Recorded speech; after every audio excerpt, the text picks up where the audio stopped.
Welcome to the Boomer Technician. This week we're in Minnesota, home of 10,000 lakes. So we set up for our introduction. We're on the edge of a lake, and unfortunately there's a monsoon blowing, so I'm not sure you'll be able to hear any of this. But we're doing a car show in Browns Valley, Minnesota, which is at the far western edge of Minnesota, very close to both South Dakota and North Dakota, near the border between those two states. And it's a local show supporting a fire department. So we should see some interesting cars, and as always, I'm hopeful we'll find some stuff you don't see every day. Well, to be fair, given the size of Browns Valley, Minnesota, most of you have not seen these cars anytime recently. But it was a good turnout for a small town, and lots of nice cars, mostly local cars, so cars you're not typically going to see if you live in one of the big metros. And we'll take a closer look at them right now. Well, this Ford C600 tilt cab is in the show, and I was curious as to whether or not the 60 Ford wagon in the back was part of the show, but nope, it's just cargo, I guess. Nice little truck. It's got a good patina on it. We'll take a look on the inside. It's actually even nicer in there. Well, the interior is mostly original. The paint, the door jambs is original. The liner and the roof is original, but they did refresh the paint on the dash, and that looks really sharp. And of course, down below here, we've got the mini hauler. Very cool. We'll take a little closer look at the cargo here. In this part of the world, this is a rust-free project car for anything built in the 60s. The rear quarter says ranch wagon, which was a two-door wagon back in the 50s, but I think 60 was the first year of the four-door ranch wagon. Here's a big, full-size Plymouth Fury. It looks kind of intimidating up front, and I don't think this was a factory packaged option. Those wheels are definitely not factory wheels, and the paint job looks to be pretty unique. That spoiler may have been part of the package, but altogether, it's a pretty neat-looking car that you don't see every day. Well, I got a nephew in South Bend who's a big Studebaker fan, so he'll be excited to see this green Silverhawk. Shouldn't that be a Silverhawk? The Silverhawk was one of the early personal luxury coupes, and you can kind of see that from the dashboard here. It's got that fancy engine turning on the front of the dash, and some nice chrome and features inside here. This is one of the more deluxe Studebakers. And unfortunately, I talked to the owner. He backed into a tree about a year ago, but he's hopeful he'll find another trunk lid and be able to effect repairs. Of course, the Silverhawk's got a fairly unusual trunk lid. You gotta love a small town car show where folks bring out their Valiant, their Volare, and their early 60s Ford Coupe and just put them on the street for people to see. Well, here we have a 67 GTO with a 400 and that great looking Coke bottle character line on the rear fender. This car really shows well, and it really wore its sheet metal well. So Exxon told you to put a Tiger in your tank, but this owner's decided to put a Tiger on the wheel.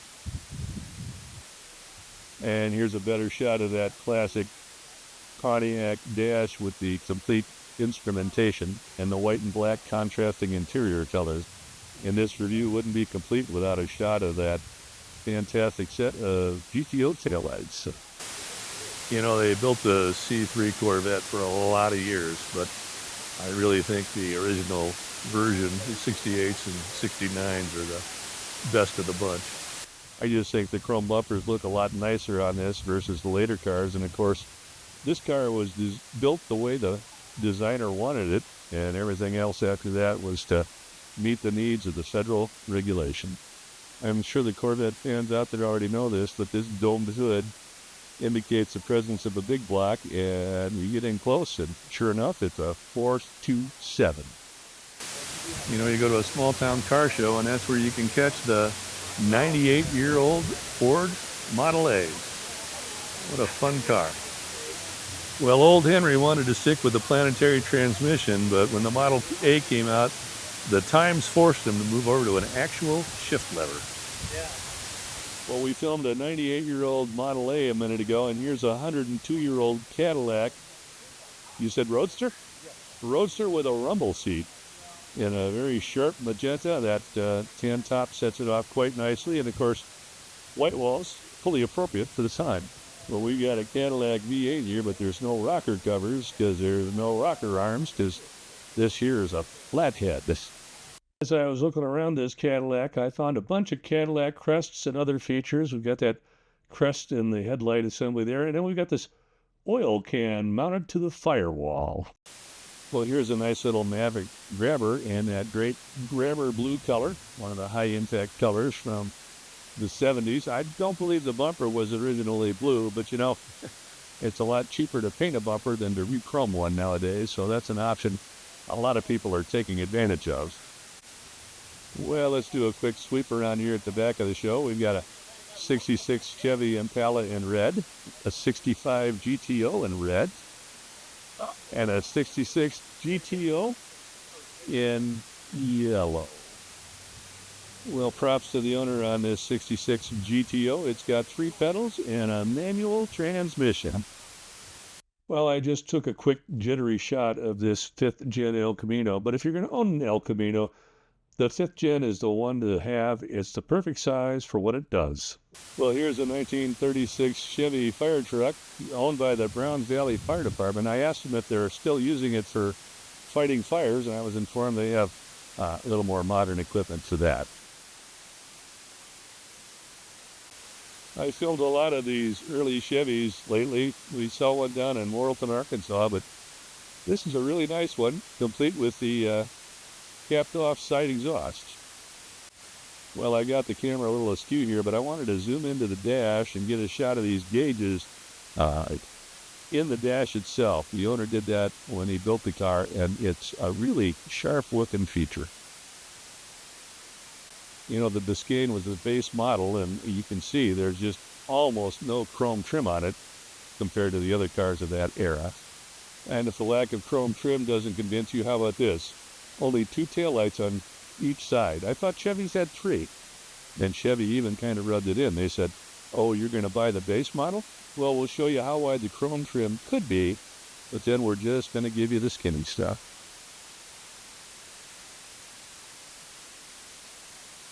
Well, we'll wrap up our early cars with this 38 Chevy, and once again, great little car shows tend to bring you a lot of great cars. This is a really cool find. This is a heavy Chevy, which was an option package for 2 years.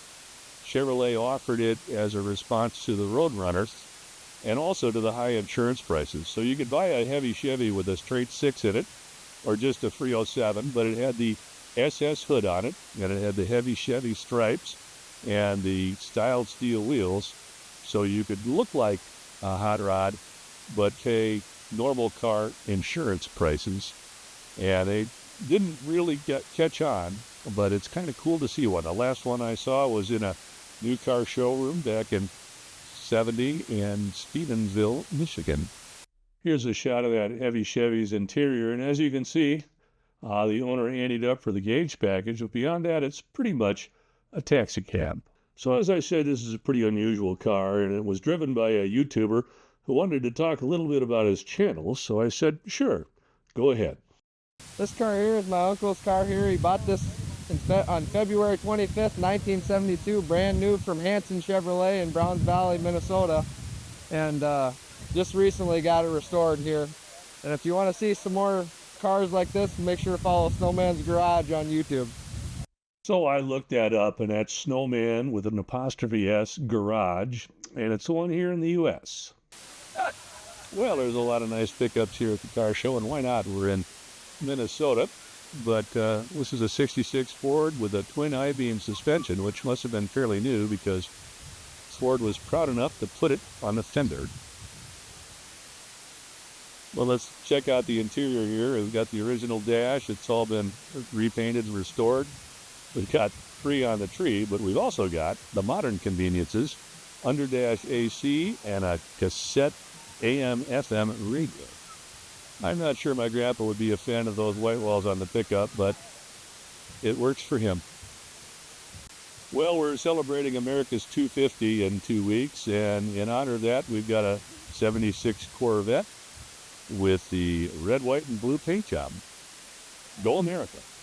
So this relatively low mileage Corvette is owned by a 22-year-old who's obviously younger than the car, but he tells me it's been his dream car since he was 14 years old, and he got it 6 months ago. So that's, really exciting that the young folks are into these older cars and are going out and fighting them. The license plate on this one says Grandpa 68, so we're going to say it's a 68 Ford.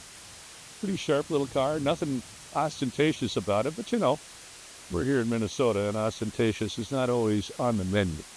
Well, the license plate says Grandpa 68, but Grandma would be scandalized by that Necker's knob on the steering wheel.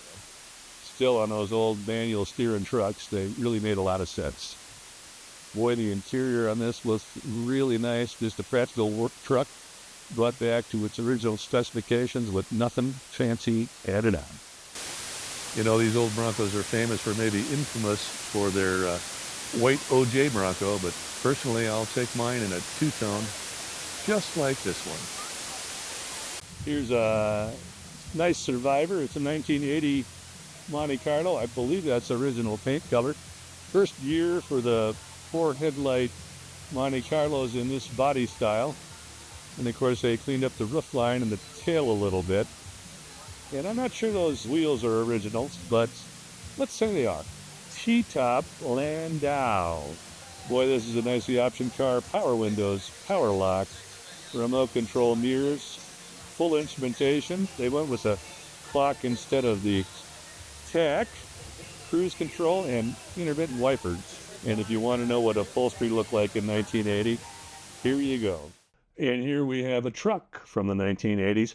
I wasn't a big fan of GM's car styling in the middle 80s, but boy, when it came to the trucks, they really nailed it. This thing looks great. I took these pictures at the end of the show. This red Chevy had been surrounded by people throughout the show. The owners had set it up with the tray of food in the window, and in the trunk they had some 50s era dioramas with little electronic dancers and things. And their efforts paid off because the car won Best in Show, and I thought we'd include it in our video.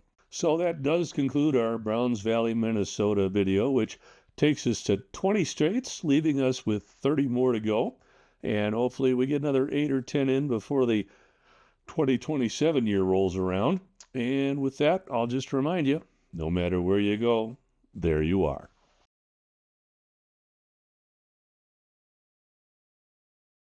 I just spotted this t-shirt and felt like I needed to share it with everybody. This is what a mega store in small town Minnesota looks like.